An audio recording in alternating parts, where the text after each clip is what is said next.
Bienvenue. Aujourd'hui, on plonge dans une histoire incroyable, une histoire digne d'un film, celle d'une bataille qui a carrément forgé le destin de toute une nation. La bataille de Oued al-Makhazin. On l'appelle aussi la bataille des Trois Rois. Le titre de notre analyse, le trône sur l'eau. Cette phrase, elle vient de notre source, et franchement, elle dit tout. Elle plante le décor d'un drame, où les querelles internes, elles ouvrent grand la porte à une menace venue de l'extérieur. Une menace mortelle. C'est vraiment ça le cœur de l'histoire qu'on va explorer ensemble. Allez, on entre dans le premier acte.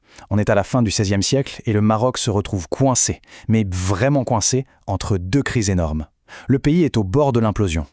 Alors, d'un côté, on a une crise de succession. Le souverain qui a été chassé, Mohamed Al-Moutawakil, a fui. Et dans un geste désespéré, il va chercher de l'aide à l'étranger pour reprendre son trône. Et de l'autre côté, qui trouve-t-on ? Eh bien, cette fameuse puissance étrangère, le jeune roi du Portugal, Sébastien Ier. Il est super ambitieux, il y voit l'occasion parfaite pour lancer sa grande croisade et marquer l'histoire. On a donc deux tempêtes qui sont sur le point de se rencontrer. Et au milieu de tout ça, à Marrakech, il y a un homme qui ne fait pas qu'observer. Il analyse, il comprend toute la gravité de la situation. C'est le nouveau sultan, Abd al-Malik. Et croyez-moi, il n'est pas juste un spectateur, c'est le cerveau, qui est déjà en train d'anticiper les coups à venir. Et voilà ce qui est absolument crucial. Abd al-Malik, lui, il a tout de suite compris la vraie nature de la menace. Il le dit très clairement, ce n'est pas une petite incursion sans conséquence. Non. Les mots qu'il utilise, une tentative de briser l'État, ça montre à quel point il est lucide sur le plan stratégique. Il sait que c'est l'existence même du Maroc qui est en jeu. Bon, voyons maintenant comment Abd al-Malik va répondre. Et attention, ce n'est pas juste une réaction de défense, non. C'est un plan méticuleux, calculé jusqu'au moindre détail par un esprit vraiment hors du commun. Alors là, ce qui est vraiment fascinant, c'est le contraste. Physiquement, le sultan est très faible. Il est rongé par la maladie. Mais mentalement, il est au sommet de son art. Il est calme, méthodique, et il prépare sa stratégie avec son frère et bras droit Ahmed al-Mansour. Et son idée de génie, elle est d'une simplicité redoutable.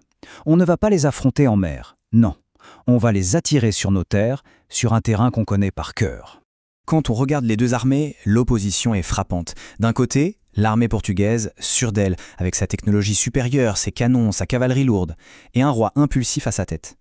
Et de l'autre, l'armée marocaine, qui mise tout sur l'intelligence tactique, sur sa connaissance du terrain, et surtout sur la vision d'un chef qui sait que la plus grande force, ce n'est pas toujours celle qu'on voit. Et voici le plan, en 3 étapes. D'abord, laisser l'ennemi s'avancer, lui donner un faux sentiment de sécurité. Ensuite, le guider vers un lieu bien précis, la vallée de Oued al-Makhazin. Et enfin, le coup de grâce, utiliser le paysage contre lui, faire en sorte que la rivière, qui aurait pu être une échappatoire, devienne un piège mortel. C'est de la pure stratégie. On arrive maintenant au point culminant, le jour de la confrontation. Le plan est en place, toutes les pièces sont sur l'échiquier. C'est l'heure de la vérité, l'heure de la bataille. Essayez d'imaginer la scène. Le sultan, visiblement très malade, brûlant de fièvre, il trouve quand même la force de monter à cheval et de passer devant ses soldats. Sa simple présence, c'est déjà un message incroyablement puissant. Un soldat aurait murmuré « Si le sultan est là, nous n'aurons pas peur ». C'est un acte de leadership absolu. Et là, il leur parle. Il ne leur demande pas de se battre pour lui ou pour sa famille. Non, il élève le débat. Il leur dit que le combat d'aujourd'hui, c'est pour l'âme du pays, pour sa liberté, sa souveraineté. D'une bataille pour le pouvoir, il en fait une lutte pour l'indépendance nationale. Et la bataille, elle se déroule exactement comme prévu. Les Marocains font semblant de battre en retraite pour attirer les Portugais encore plus loin. Une fois que l'ennemi est bien au cœur du piège, la cavalerie d'Ahmed al-Mansour frappe sur les côtés. La nasse se referme. La vallée devient un tombeau. Mais attention, pendant que la victoire se dessine sur le champ de bataille, un autre combat, silencieux, se joue dans la tente du commandement. Le corps du sultan Abd al-Malik est en train de lâcher. C'est vraiment le moment le plus critique de la journée. Dans un dernier souffle, il prend la main de son frère Ahmed. Ces derniers mots ne sont pas pour lui, pas pour sa famille. Ils sont pour son pays. Al-Majirab Amana. Le Maroc est un dépôt sacré, une confiance, une responsabilité. En fait, c'est le résumé de toute sa vie en une seule phrase. Son tout dernier geste est un ultime calcul stratégique. Il sait que l'annonce de sa mort pourrait anéantir le moral de ses troupes. Alors il ordonne de la cacher. Il sacrifie sa propre mort pour la victoire.